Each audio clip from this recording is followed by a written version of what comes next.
Backstage! Backstage! Backstage! Backstage!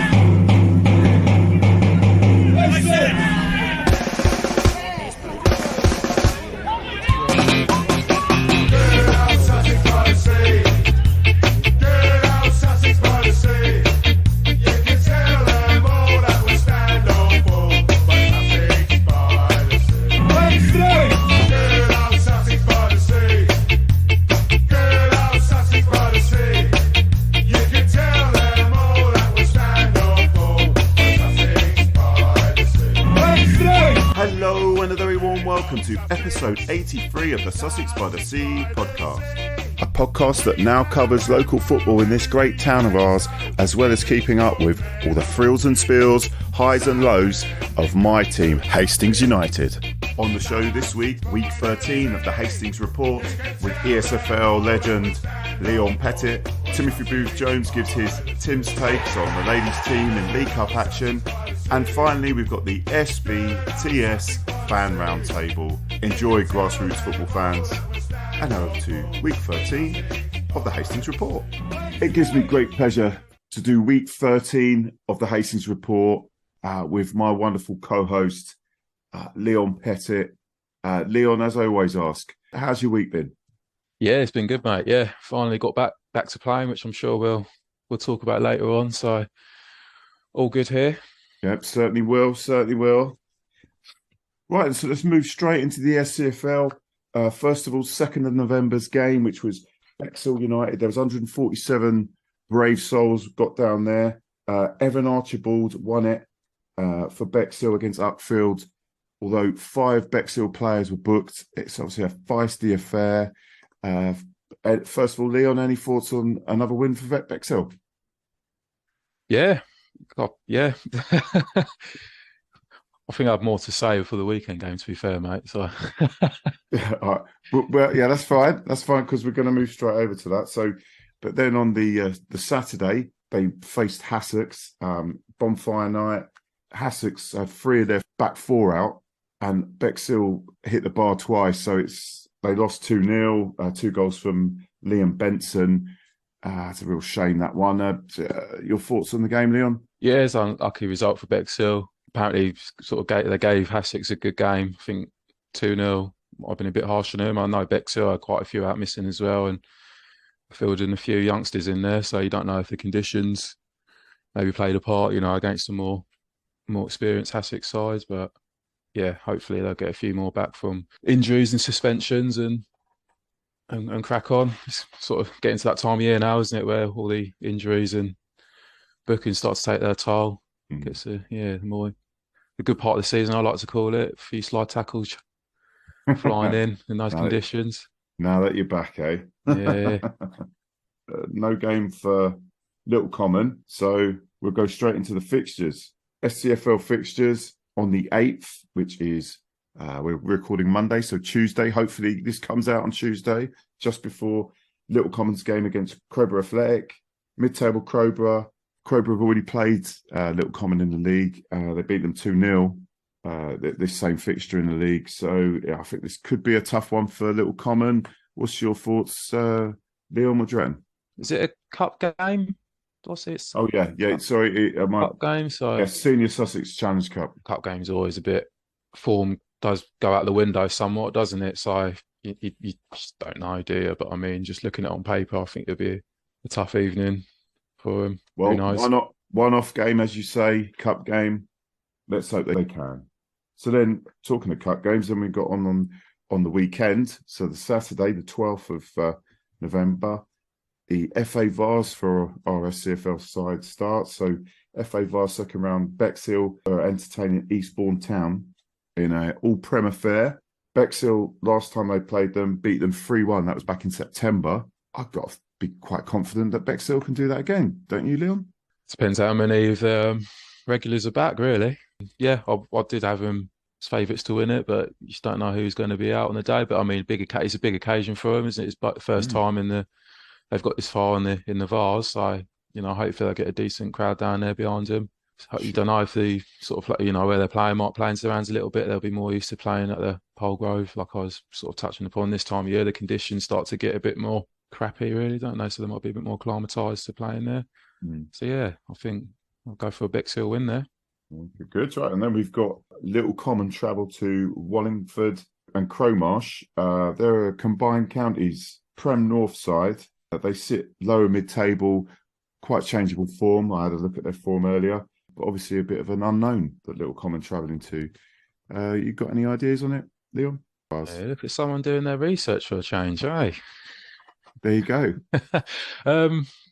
Yeah, no, I think I see they leak a few goals. I don't think their defensive record is that great, and with firepower, obviously they've got Lewis Hull, it's their main man, but they've got goals throughout the squad. So again, like I say, it's a big occasion, so you think the players would be fired up for it. So I'd go for a little Commons, go out their place, give them a thumping. Good. Well, we certainly hope so.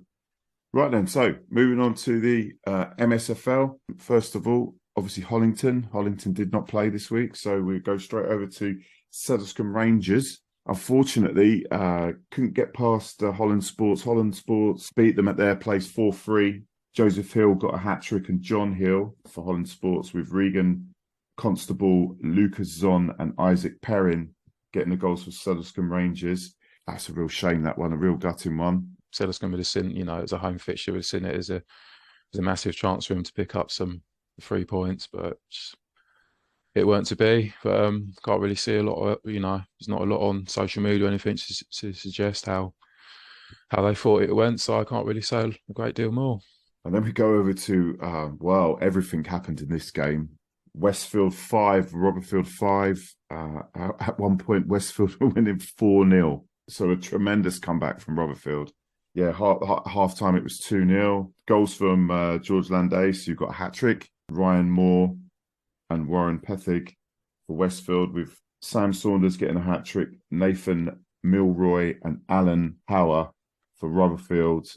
Westfield, even at the death, went up 5-4 up, and still Rotherfield came back and equalised. So it just wasn't to be. And just quickly, just to mention, for a Hastings lad who was on loan there for Westfield, Ronnie Austin, who got a serious leg break while playing in the last couple of minutes of the game as well. And obviously, I'm sure we all send our regards, as everyone else does in the league, to the lad to get hopefully back on that pitch as soon as he can. Yeah, well, it sounds like one hell of a game, doesn't it? If I was Westfield, I think I would see that more as a loss than points gained. To go 4-0 up, sort of let them leak the goals they did second half. I'm sure Westfield would be very disappointed. Obviously, they're chasing that. We've got to say that second automatic promotion spot behind Hollington, so that's a slip up. But I mean, it's still fairly tight, those positions in the top half of the table. Obviously, Hollington are flying, so still got plenty more games left yet. So then we move on. Battletown went to Ringmer, and yet again, Battletown absolutely stuff aside. 5-1 winners. I mean, this is 6 wins out of 7 now for Battletown. And obviously, as I said, I thought they were going to struggle. Clearly, I know nothing. Glenn Carrick got 2. Tristan Mayhew, Adam Robinson and Michael Booth got the goals for Battletown. It's fantastic, isn't it? I mean, they're on a great run of form, Leon. Yeah, no, I really enjoyed seeing it. They're becoming less and less surprising, these results now. It started off being like, yeah, go on, well done, boys. But now they think they're absolutely flying. So got the table in front of me, 18 points now. So I think they're safe. So might as well enjoy. Well, maybe it isn't safe anymore. Maybe it's maybe they're looking for something else out of the season. You never know. Well, you never know. It could be a nice little cut run. But just thinking, because Eastbourne Rangers pulled out the league and Willingdon are sort of odds on to get relegated, I'd say everyone else is probably safe, to be fair, because normally it'd be 2 to go down, but you've got 1 less team in the league. So yeah, we're talking about Sedlescombe struggling, so I think they're safe. So enjoy it, lads. Yeah. Right, so we look at the fixtures. So got fixtures, got league visit Willingdon, visiting Battletown. That'll be on the 12th. I can't go past Battletown not winning that game. I mean, they're the form side. Can't really add anything more to that. I think Battle will win that easy. And then we move into the cup fixture, Sussex Intermediate Challenge Cup. Hollington are going to Henfield. Enfield are from the West Sussex Football League Championship. They're second off bottom. Okay, they played 7 games. They've drawn 3 and lost 4. With the visit of Hollington, I doubt that that's going to change. I feel that if that isn't a cricket score, it's going to be a fairly decent score, Hollington's direction. What do you think, Leon? No, same. I think that's a nice, easy start for Hollington on the way to the final, which no doubt they'll be aiming for. I think they're definitely going to be one of the favourites to win this cup. I think the other teams really, like Jarvis Brook and the Summon combination, Div 2, they're top of that. And there are probably a few other teams in that league. It's a slightly stronger league possibly. So, but yeah, no, I think Hollington will be flying through the rounds in this competition. Again, in Sussex Intermediate Challenge Cup, got Sutherland Rangers going, entertaining St Francis Rangers. St Francis Rangers, they're lower mid-table side. I mean, they've lost their last 2, so let's hope that Sedlescombe can make that 3. What do you think? Am I just being hopeful there, Leon? Who knows? I don't know what league St Francis Rangers are in, to be fair. I haven't done that. My usual bit of research. SCFL Division 2. Okay, so I'll put St Francis Rangers down then. Like I was saying earlier, I think it's a slightly stronger competition, that one. Okay. And the last one in the Intermediate Cup, got Westfield entertaining Southwater. Again, that's another Div 2 SCFL side. Cup game, Westfield at home. They can score goals, Westfield. It's just keeping them out occasionally, isn't it? Yeah, no. Hope they've shown they can put in their performances. Some of the results they got, and they were in that league a couple of seasons ago. So if you're in the squad, might know a few more of the teams, some combinations. So yeah, why not? That's that. So we're going to go to the ESFL Prem. Postponements, lots of cup games. So I'll just go through the games that happened. So we've got Hawkhurst. We're playing Crowhurst. Crowhurst won 4-3. Anton Neal got 2. Dominic Clark and an own goal, with Hawkhurst goals from Billy Fordham and Mohammed Sally. This win puts Crowhurst back in the top 4. So good on Crowhurst. St Leonard's Social were entertaining Punnets Town. And, well, Punnets run out 9-0 winners. St Leonard's haven't won a game since September, and they've conceded 13 in 2 games. Not good. Craig Norman got a hat-trick. Alexander Burton got 2. Tristan Jarvis, Nicholas Moore, Casey Ham, and Liam Beckett got all the goals for Punnets. In top versus second, Bexhill beat Rye 3-2. Rye's first defeat of the season. Bexhill's goals, 2 from Olithiu Peterson and Liam Richards. The goals for Bexhill, and Rye's goals from Daniel Kearley and Sam Pesmer. Any thoughts on any of those games, Leon? It's shaping up to be quite a competitive division. Really, like I said before, Bexhill are a good side, but I was surprised to see Rye lose like that. I think a few of the results shows that on their day, anyone can possibly beat anyone in this division. Nice to see Rye Town. I think their man of the match was Liam Ridges. He's only got to be 17, 18. I think his parents basically run it. Shane and Charmaine reformed the club a few years ago, so it's nice to see. And I'm pretty sure Liam's something to do with Hastings youth set up. So. Nice. Sign him up. In those performances at a young age, you might be one to watch out for in the future. So, yeah, well done to him. Nice one. Right, so we move on to ESFL Division 1. Little Common Reserves beat Battletown Reserves 6-2. It was a fight of the bottom 2 clubs. Little Common were resounding winners. And that man, Attilio Field got 2. Nicholas Kavanagh got a hat-trick, and Rise Jones for Little Common. The goals for Battletown, Daniel Turner and Giorgio Wingrove got those goals. And that's the only game in that league, because some of them are cups. Anything to say about that game then, Leon? No, well done, Attilio. Attilio. Yeah. Lombardo is reborn. I know his dad, Palace fan, unfortunately, but... Oh, dear. Yeah. So, in Division 2, so we got Nordium 75 playing Sedlescombe Rangers Reserves. Nordium winning 4-1. Bottom place, Sedlescombe's woes continue. They haven't kept a clean sheet all season. Nordium's goals, Casper Floyd, Dean Hilton, Hughes, Adam Page got a couple as well. Big win there. So we go Div 3. Yeah, then we've got in Division 3, Bexhill, AAC reserves playing Catsfield. Catsfield winning 5-2. Goals from Tom Andrew, Adam Barham, 2 from Jacob Jones, and a goal from Greg Potter. Oh, bloody hell, 11 goals in this one. Ticehurst versus Hurstman Zoo. It should have been at Hurstman Zoo, but luckily enough, Ticehurst agreed to play it at their ground because Hurstman Zoo's ground the pitch was unplayable. I mean, what a game. 6-5, a hat-trick from Robbie Hodgson, Charlie Shearing, and 2 from Liam Johnson. And I've been assured that one of them was an absolute screamer from 30 yards. For Hurstman Zoo, the goals from Ticehurst were George Brown, 2 from Joe Kennard, and 2 from Darren Nichols. And that is Division 3. Any comments on that, Leon, or not? No, I could suggest that the Hurstman Zoo results a sign of a team that's gonna win the league, sort of grinding out those who might not have gone their way on the day, but still come out and win that game. Sign of champions, possibly. Oh, it's called it early. Right then, so we go Division 4. Suddlescombe Rangers Developmental played Battletown Thirds. Suddlescombe closed the gap to goal difference with this fantastic away win. Chris Ford, Benjamin Linklater with 2, and Ben Savage scored for Suddlescombe. Great result for them. We move on to Hastings Athletic. We're playing Tackaway reserves. Bottom club Hastings Athletic really made a game of this, but against Tackaway reserves, unfortunately, Jamie Pelling had different plans. He bagged 5 goals.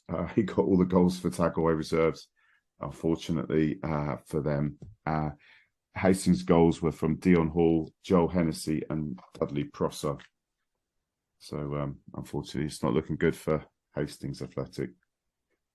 Wellcroft Park Rangers reserves won 5-0 against Burwash. Wellcroft made short work of Burwash to go 7 points clear at the top of Div 4. Their goals from George Jones, Aaron Wright, Daniel Welsh, James Burnett, and Benjamin Akehurst. Right then, so we go to the cup competitions. So Hollington's reserves, we're playing Rudgwick reserves. Limited info on this one. Jake Buckley got the goal in normal time for Hollington reserves, but unfortunately, they lost 6-7 on penalties.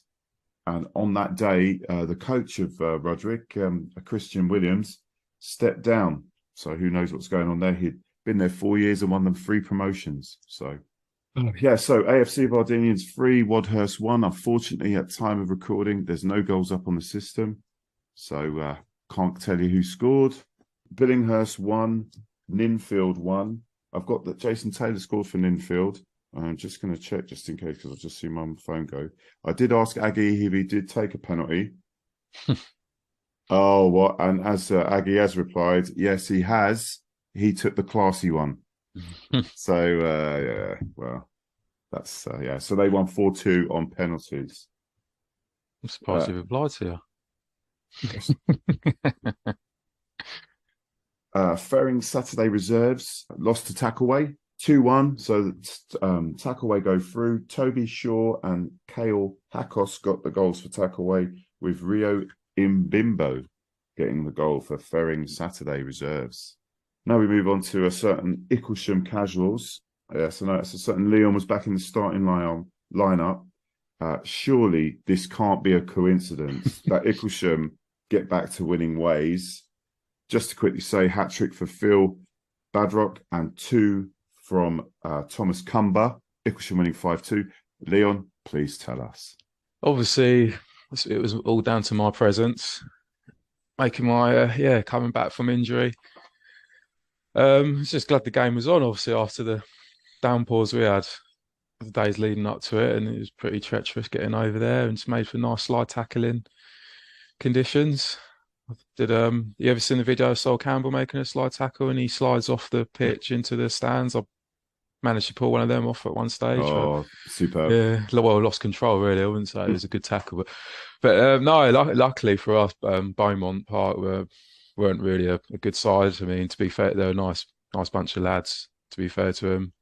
But I've I've been there myself, sort of travelling 2 hours over to West Sussex to get thumped, and for them to do that, and then add the pissing down rain to it, it weren't a fun day for them. So yeah, and then next round we've got Eastbourne Athletic of the Mid Sussex League, which will no doubt be a bit of a tougher challenge. But yeah, we're at your place or theirs? yeah. Oh, yeah. So yeah, no, it was good to be back though. It's nice to last an hour or so. So yeah, and, yeah. So you come off after about an hour. Was that just precautionary, or were you just shad? yeah, a bit of both for it. No, well, we had the subs to use, so manager, took me off, but I didn't care really. I was just happy to No petulance, no just throwing the happy boots at everyone. get through unscathed really. So he was already winning. Had fun watching on the sideline. So there's a nice little red card near the end to add to that entertainment value. Slaps thrown and not quite headbutts and spitting, but Oh, it didn't say anything about that. It's got nothing on no, well, the face because it was on the other side, I guess. For whatever reason, it doesn't come up on the there. side. But yeah, one of our players is a bit of a wind-up merchant, and this lad what in your team? Yeah, and this other guy was biting all game. He was living in the first half. He was a little bit naive. To be fair to him, I shook his hand after the game. He's, I suppose tail between his legs a bit maybe, but nah, good day at all round. And Brighton won as well in the pub afterwards. See that last minute goal. Yeah. So you're a happy boy this weekend. Oh, right? I was. Yeah. Right, and so after that, we've got The View Saturday Firsts. Interesting name. Spanked Mountfield United 6-0. It's a Brighton-based side.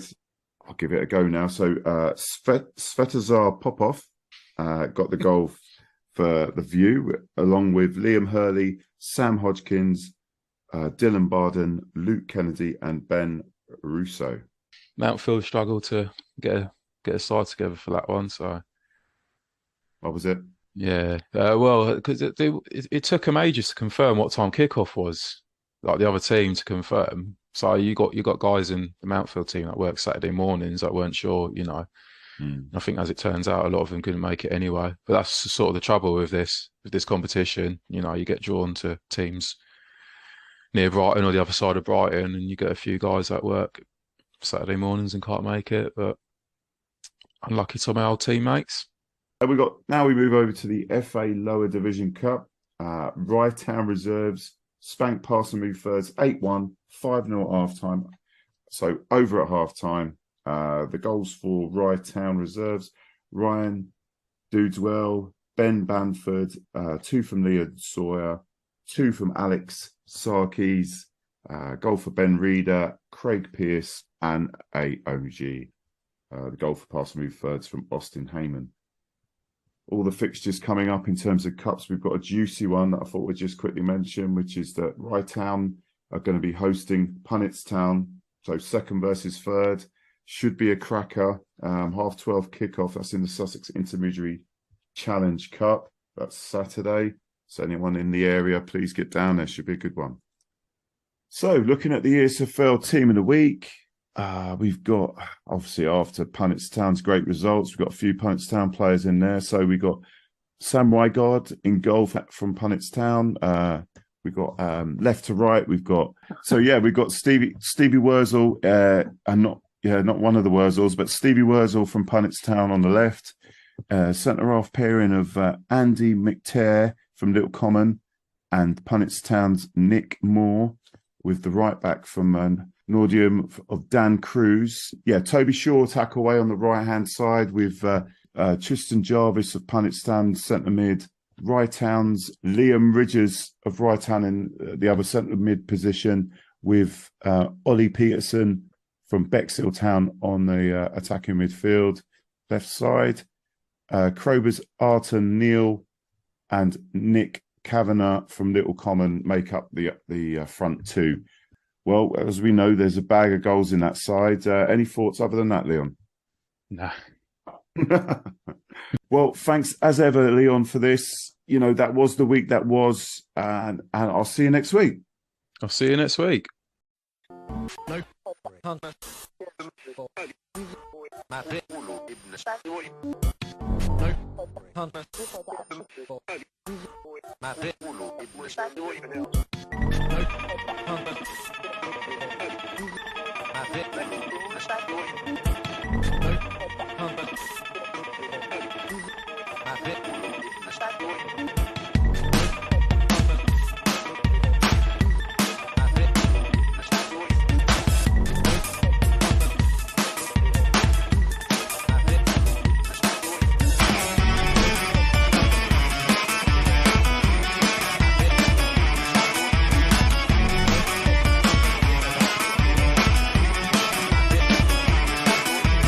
sitting on the roof of my house with a shotgun and a six-pack of beers. The nearest pastor says the enemy's among us as bombs explode on the 31st. Killing the middle class indecision. Now is not the time for liberal thought. So I go hunting for witches. I go hunting for witches, as I'm going to roll. I go hunting for 90s, optimistic as a teen, now it's terror, airplanes crash into town. The Daily Mail says the enemy's among us, taking our women and taking our jobs. A reasonable thought is being dreamt by the non-stop bang, bang, bang the drum. So I go hunting for witches. I go hunting for witches, 'cause I'm down to roll. I go hunting for an ordinary man with ordinary desire. I watch TV and form me. I want an ordinary man with ordinary desire. There must be accountability. This hallowed and misinformed, it will keep us all in place.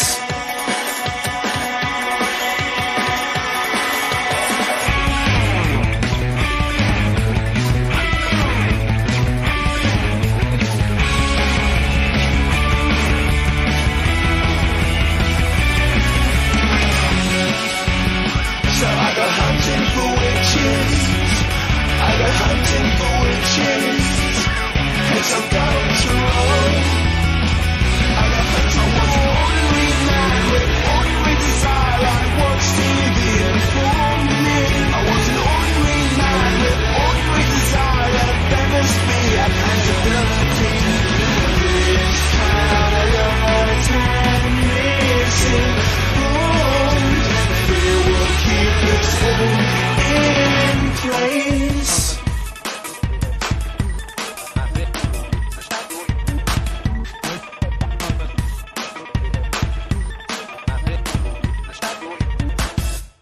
And now over to Tim's takes. The girls were in League Cup action on Saturday, having to return to Lancing to play Montpellier Villa in a League Cup game. One of a scrappy game which we won 5-3. We again started with Lucy Apps in goal, and Ruby Harris started the game for the first time, so that's a good experience. And our usual goal scorers actually scored the goal. Sian Heather got 2 and Charlotte Kerr got 3. In the league, we were going to be playing Ashford next Saturday at home, but they're still in the Ladies FA Cup. So it looks like we're away at Bexhill, and I think we're playing at Bexhill College at the moment. We need a big win there because Ashford, who certainly are shaping up to be our main rivals in the Ladies League, they've had 2 massive wins in the league. They've beaten Bexhill 17-0, and I think they beat Maidstone United 17-0 as well.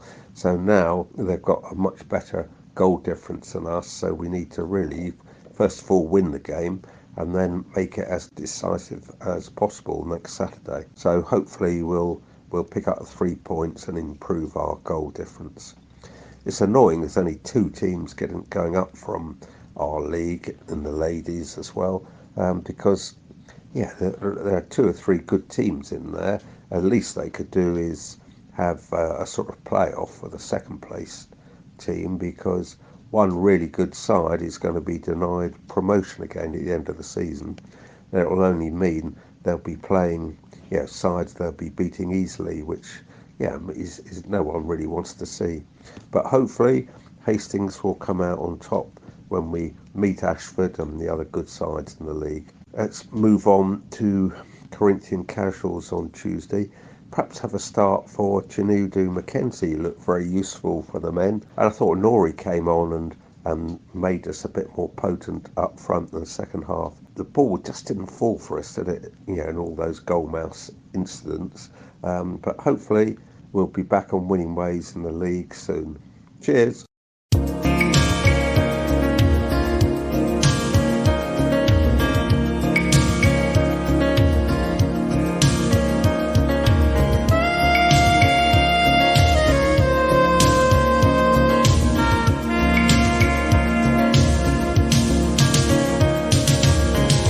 It was way past midnight and she still couldn't fall asleep. This night the dream was leaving. She tried so hard to keep. And with the new day's dawning, she felt it drifting away. Not only for a cruise, not only for a day.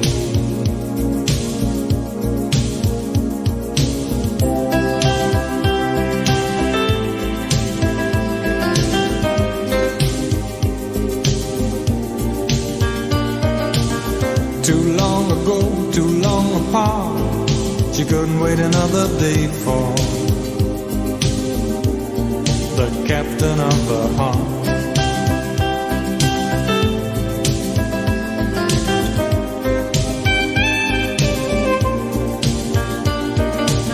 As the day came up, she made a stop. She stopped waiting another day for the captain of the heart.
Wait another day for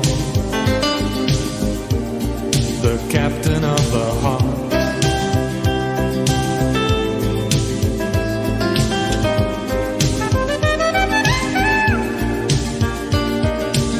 As the day came up, she made a start. She stopped waiting another day for the captain of the heart.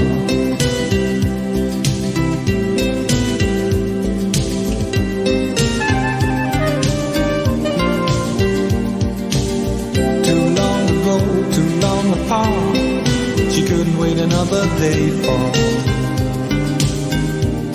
the captain of the heart.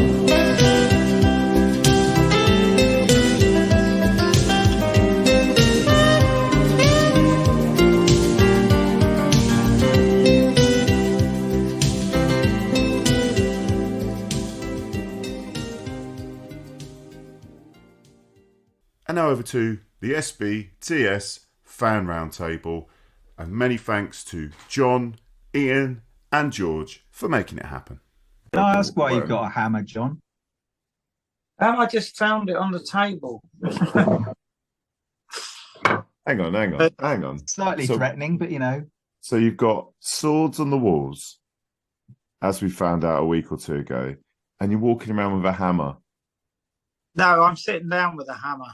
You're sitting down with a hammer, okay. Oh, that's all right. That's fine. It'd be a bit weird if I was walking around with one. But of course, gives me great pleasure. Episode 83's Fan Roundtable. Going to crack straight into it because Wheels has got to go play tennis. So we got to hurry up this week. Unbelievable stuff from the Wheels. So first of all, we'll start off by saying thank you very much for coming on, gentlemen. George, John and Ian. Lovely to see you. First of all, we'll start off with Enfield, the away trip to Enfield. Myself and George and John braved the trip to Enfield. Obviously, George wasn't that brave because he drove in a car. Me and John Wills, we experienced Histed's away travel, and it was magnificent. Many a karaoke tune was sung. Wonderful coach, and that's not just the football. Now, in terms of the football, just to kind of prelude before we start talking about it, we had an injury crisis. Unfortunately, Finn O'Mara got himself sent off for Cray, so he couldn't come back in. We had, I think, as I remember, wasn't it? Craig Stone was 50-50 could play, and the poor old Alex Breffo couldn't play either. So Ollie Black came back into the team, and played very well. And I felt we were really unlucky that day. But I'll hand it over to you guys first. John, do you want to start on Enfield?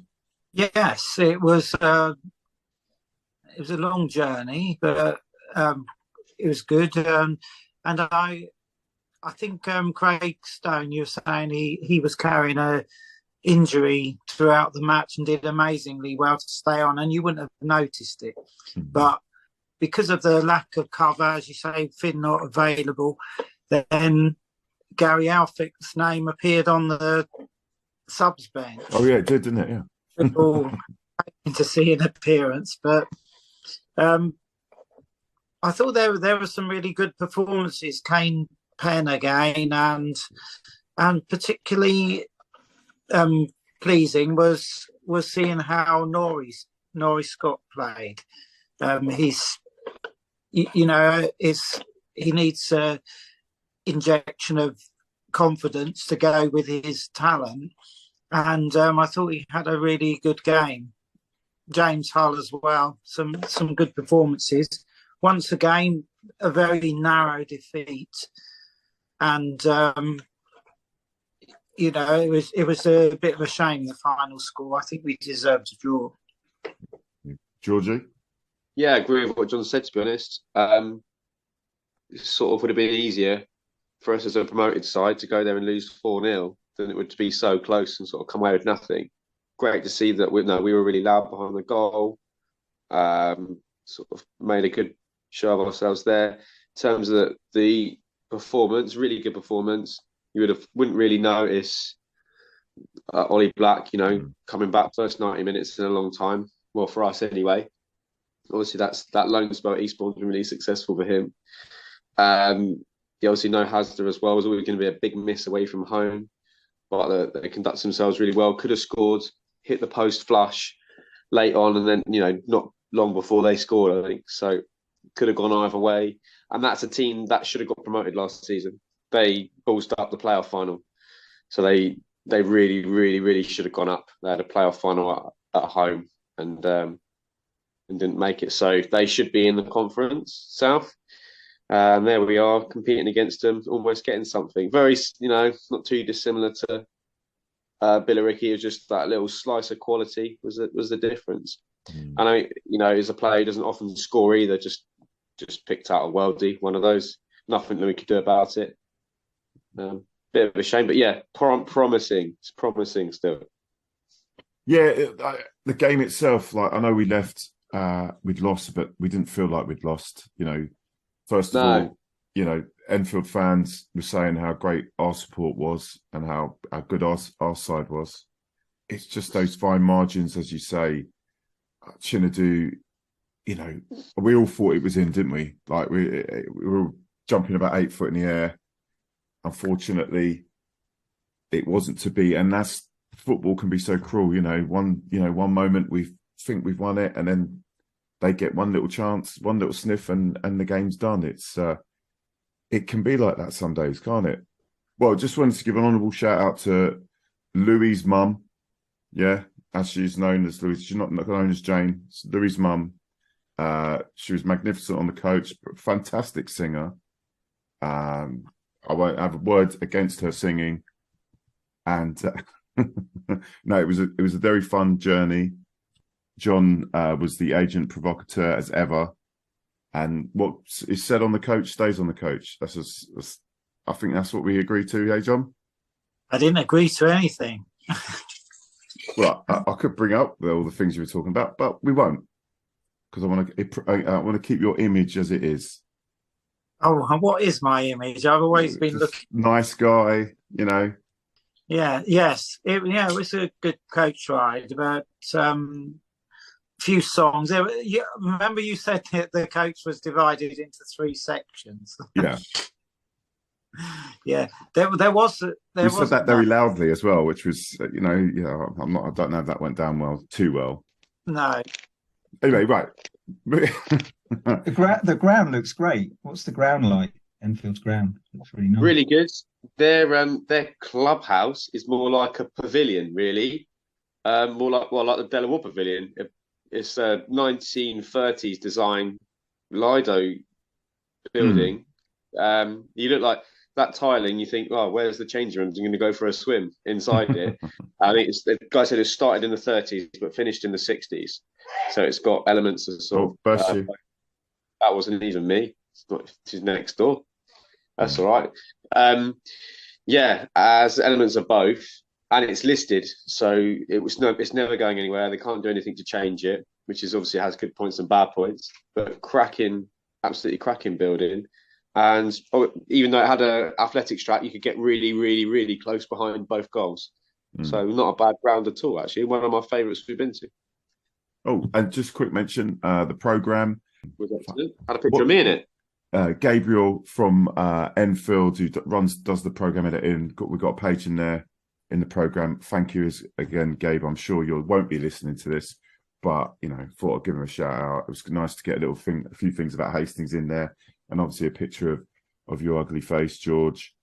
I mean, I was just thinking, when you see programmes like that, it was good, had some nice content. But when you see the standard of the Hastings programme, it's great, isn't it? The Enfield programme looked like it was printed on, I don't know.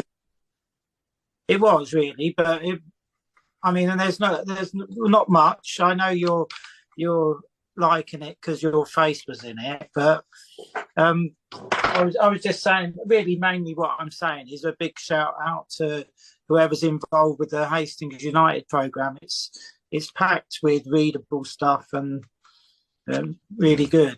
What about that badge on the front though, John? Well, what badge? What badge? Yes, it is sponsored by Disney, I know, but hopefully not for long. Yeah. Chris, I will say about Gabriel, obviously, you've got a reputation for bringing people onto the podcast and then them turning out to be not quite what we may have expected. Gabriel, fantastic bloke. Yeah. No, he was a nice guy, wasn't he? Top bloke, and he came through on his promise of a beer. We had a long chat after the game, me and him, like top bloke. So it was an absolute pleasure. So, Chris, there's 1 point in the bag for you this season for bringing on nice people onto the podcast. So well done. Yeah, thank you. Normally they're coked up the hooligans or all sorts of other things. So chopping and changing. Yeah, and chopping and changing. The local ones. Exactly. Right, and so moving on from that, obviously a disappointing defeat. But I know we're all in good spirits after that. So then we come on to Corinithian Casuals in the Velocity Champions League Cup. Just to start off, first of all, I must say, magnificent thoughts from George. He rung up Smithy, who hasn't turned up for this, and told him, look, play the Champions League music as the players come out. Be a nice touch. It's Tuesday. It's Champions League day. It's Velocity Cup. I mean, this is it's a massive trophy. You've got to have the Champions League. And it did happen. And I think John and George recorded it. Very funny. I mean, what do you think about that, George? Just wonderful to see the Champions League theme tune at a ground where it should be played. The great pilot fields, ground steeped in history, and finally getting the walkout music that it deserves with that fantastic tune that UEFA have ripped off from Handel. Yeah, absolutely brilliant. And perhaps it inspired the team. They played like they were playing in the Champions League, particularly in that first half. We were absolutely wonderful.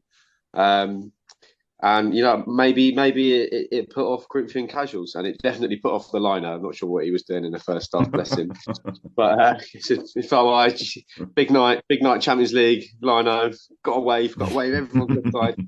But perhaps he was thinking, VAR will have a look at it for me because it's a Champions League night. But no, a bit of a laugh, wasn't it? Proper bit of a laugh, and Hastings laughing at ourselves. It's always good. So it's always good fun, isn't it? And then what followed was just wonderful, wasn't it? Yeah, true. Ian, you haven't had a chance to speak yet. Do you want to touch on this game? Yeah, I mean, as George said, it was really fantastic. It was one of those ones where you kind of, you're out on a Tuesday night. It's quite a small crowd. The kickoff was delayed by 15 minutes.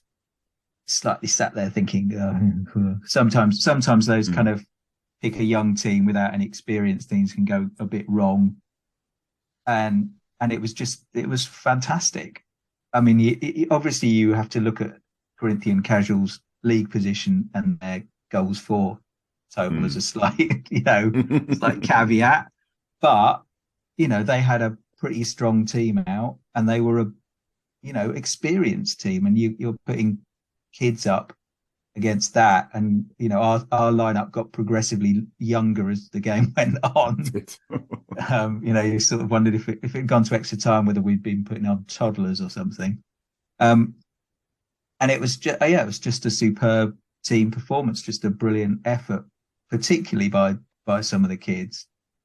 I mean, obviously they're older than kids, but you know what I mean.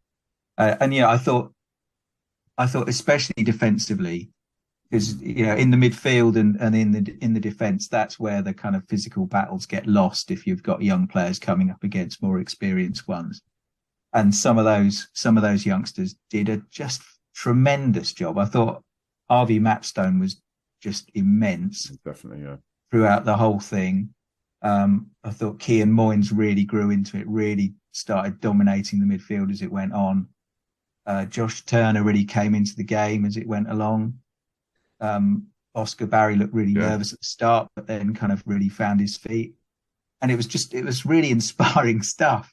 It was kind of the sort of thing that I loved watching it at a football match, that kind of sense of really, really being inspired by watching something rather than just a sort of standard team performance. Yeah, it was just excellent. It was really good fun. And the senior players as well, Nori had a great game, which was lovely to see. Yeah, James Hull had a really good game as well, So yeah, from throughout really, it was just a great night in a sort of unexpected but really wonderful way. Yeah, I mean, I know personally I would say I wouldn't say I was bricking it, but I saw that team and I thought, oh Christ, if they're putting out a full side, it could be a struggle. And from the first kick of the ball, we just on the front foot throughout. Just really impressive, a very enjoyable game of football to watch. Yes, Corinthians are going to struggle this season, and I mean when they play our first team, well, it could be quite a scoreline, but it's got to acknowledge that these are young lads out there, and particularly Oscar Barry. I thought that he just really did come into the game, nearly hit a.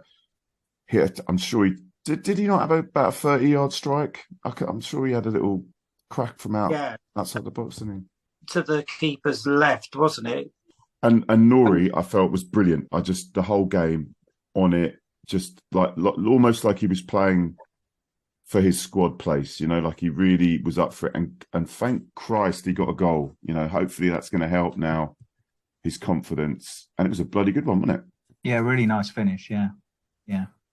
I think for those who weren't at the game last night, Tuesday, I think it was 2-1. Obviously, they equalised, but in the first half, we could have had 4. Yeah, quite easily. Like it's hard to describe how much we were all over them, shooting towards the Cole Warren. It was all Hastings. Like first half an hour, it was like, I know Corinithian Casuals turned up at 7:30, but it was like it was 8:30 by the time they touched the ball. It really was all Hastings. And then second half, I think you said, Chris, last night when the rain come down, it was a bit of a leveler and it brought them back into the game. But the pitch held up really well. Fair play to Simon Rodkins for that. But yeah, it was 2-1 doesn't actually do our boys justice. I don't think it was a pretty convincing, deserved, dominant win. And great to see Chinedu score as well. But it really, really was dominant. John? Yeah, I really enjoyed it. And as being said, I've never seen us have quite so many touches in our opposition box in that first half. And if you'd walked in as not knowing any different, you would have thought that we were playing our first team. Really, they actually played as a team. They played to Gary's system, and it looked good. And it was very exciting going forward. The triangles they were playing, the balls in behind the defenders, the runs off the ball. It was top class and thoroughly deserved win.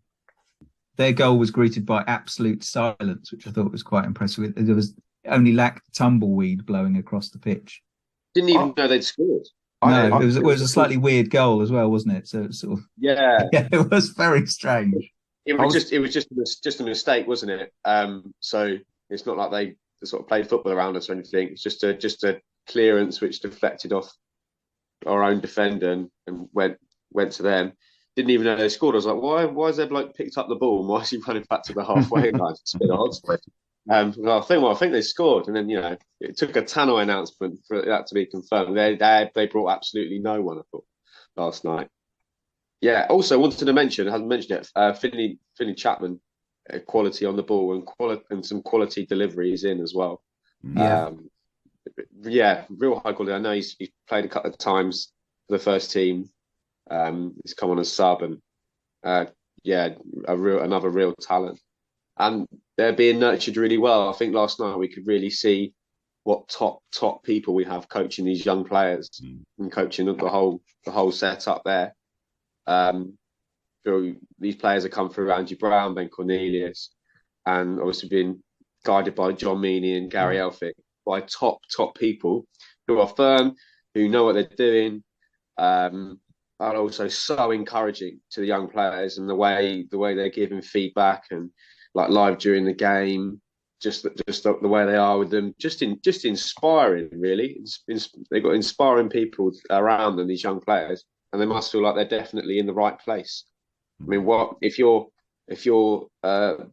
someone from this area, a Sussex player, and you're wondering where to go at the age of 13, 14, 15, the answer is Hastings United, because you've got that pathway through that's so there in front of you. It's so obvious to see. James Hull was the old man on the pitch at one point last night. He's a senior player. He's in the first team. A player who's so far into the first team now, Tom Chalmers, who's homegrown, was rested last night because he was such an important player in the first team. The pathway is there, and it was just wonderful to see that thread through the club last night. It was really wholesome. Definitely. I've got nothing else to add to that, really. It was just such a cracking night. And just, in terms of games coming up, I mean, I know that most of those players are going to come out now, but it's just nice to know you can slot those people in, and hopefully over the season, one or two of those lads can come in. Yeah, and it's great as a supporter to get a chance to see them play it kind of theoretically in the first team. Because as a sort of slightly fair weather supporter, you don't get to see those players except as bit part players quite often. Late substitutes and so on. So you don't really have that sense of who they are and what they can do and so on. So last night was a really, yeah, I mean, we've already used the word inspiring a lot, but it was really inspiring, because you did look at them and think, wow, there's some real players here and some real characters as well. There's some real leadership going on. Well, particularly in this cup, they're going to be playing in it. We were obviously in quite a few cups. I'm fairly sure that the same side will be playing, maybe a couple of changes, maybe, but in the Velocity Champions League. And we're playing Whitehawk next, aren't we? Whitehawk away. These games seem to be being played on the either the 22nd, the 29th, or the 5th, but it's not been confirmed yet. It hasn't been confirmed, no. No, I know it's England are playing Wales, I think, on the 29th. So I'm sure a lot of fixtures have been moved to miss World Cup games. We'll see. The other game that recently has been confirmed is Margate away on the 20th of December. But yeah, it's an opportunity for. I think Whitehawk away might be a sterner test than Corinithian Casuals, but we have good form, old Whitehawk. They're in good form. Awesome. Yeah, they knocked out Ashford in the last round. I think they won 4-0 at the weekend, so they might fancy it. Get them out there. Get the young boys out there. They're good enough. Yeah. If we get knocked out, do we go into the Velocity Europa League? Wonderful. Yeah, well, I don't know the Europa League music. Do we know do they have a music? Nobody knows the Europa League music. It's a piece of free jazz or something. By the way, I had some great chats with Gary and John Meaney after the game. Yeah. Their enthusiasm is infectious. All the players coming over to them, you could just see that. They're just like, particularly with Meaney, people around him, they're just like sponges, aren't they? They're trying to soak up, because who can't get, I don't want to say excited because that sounds a bit wrong, but who can't be buoyed by Meaney's approach? Like he's hang on, that sounds very dodgy. No, it's the best way to put it. The guy's just. I said to him, if you bit into him, it would be like having a Lucozade. The guy is just energy. It's wonderful to see, and it is infectious, isn't it? It's joyous and infectious, and he absolutely loves it. He looks like lives, breathes, eats football, doesn't he? He really does. It comes across as that way. Yeah, it must be wonderful, particularly for the younger players to have that, and the guy, these people that got your back, and they're not gonna hammer you if you've misplaced a pass, or there's nothing like that going on at the club. It's all positive. Yeah, and that's why Chris wants to dance with him. Everyone wants to dance. Everyone wants to dance with John Meaney. End of the season, we do that. Feel the heat, yeah, that as well. Right, so let's look forward to Haringey on the weekend. It's going to be a tough fixture. I'm going towards a draw here. My feelings on this, Ian, what do you think? Haringey. Well, as you know, Chris, I don't do predictions, but I'm sure there'll be a big crowd there. How about that? That's good. That's good enough. That's all. That is actually a little bit of a prediction, but we'll leave that. As we don't want to be fun. John, is it going to be 1-1 to Hastings? I think we deserve to be picking up 3 points there. But there's not a lot that we have to change. We're playing. I can't remember a game where we've really played badly, and hopefully it's kind of the bounce of the ball has been against us the last few games, but that's got to turn. And I think because you've got Gary and John Meaney, they're playing this system that is effective, and it just hopefully it's going to turn our way on Saturday. George, 5-0. Yeah, 5-0 Hastings. 5-0. Right, quickly, I've got to mention this. Smithy's not here, but I want to mention it. Fan Forum, that's for all Hastings fans, not just Supporters Club members. Fan Forum, 24th of this month. Please come along at the Pilot Field. We're going to have Billy Wood there. We're also going to have a selection of whoever Gary says we can have there, because the players will be training that day, so they can come in and out, pop in and out, and see us fans. So it'll be a great evening. Obviously, there's lots of questions that people might want to ask Billy as well. As long as everyone does it in a nice fashion, you know what I mean? Sensible conversations, that's what we were looking for. But I thought I'd mention it. Hopefully the advertisement will be out soon. But it's for all fans. That's the 24th of this month, 7 o'clock, doors open. I've just got something for John. Go on. I wonder if he could complete this rhyme. The future is bright. It's Clara and... Blue. There we go. Excellent. Right. Excellent. Yeah. Very good. Very good. I was just walking around at half time. And you look back and you see the floodlit pitch, and then you look to the right when you're by the shop and you see that fantastic stand. There's nothing like it in all the grounds we go to.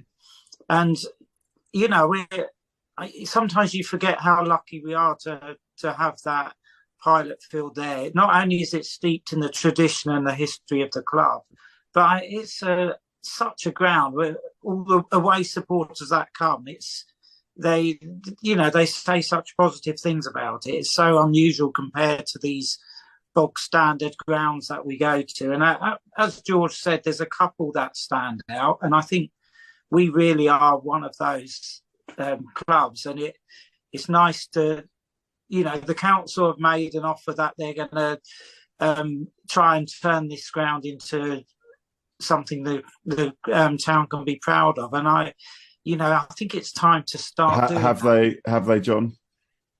Have they made an offer? Well, that's what was said.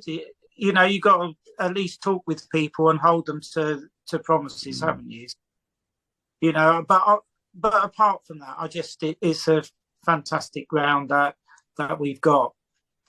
And, to play there in the claret and white with a proper badge is a dream that is out there. So I take it you're coming along to the fan forum on the 24th of this month, John, yeah? No way. You're not. No. You're just talking on Facebook. Yeah, go on. I will. Yeah. You're strong on social media, mate. Right. Well, listen, thanks, chaps. Ian, George, John, take care, and I will see you at the game. See you at the game. Big shout out to Twitter Keith, keeping us all happy. Twitter Keith, keeping the Hastings fans. Oh, yeah. Highly motivated during the working day. Keith, absolutely. Work. Busy man. Keep it up. Keep smacking that like button. We all get it. Let's go.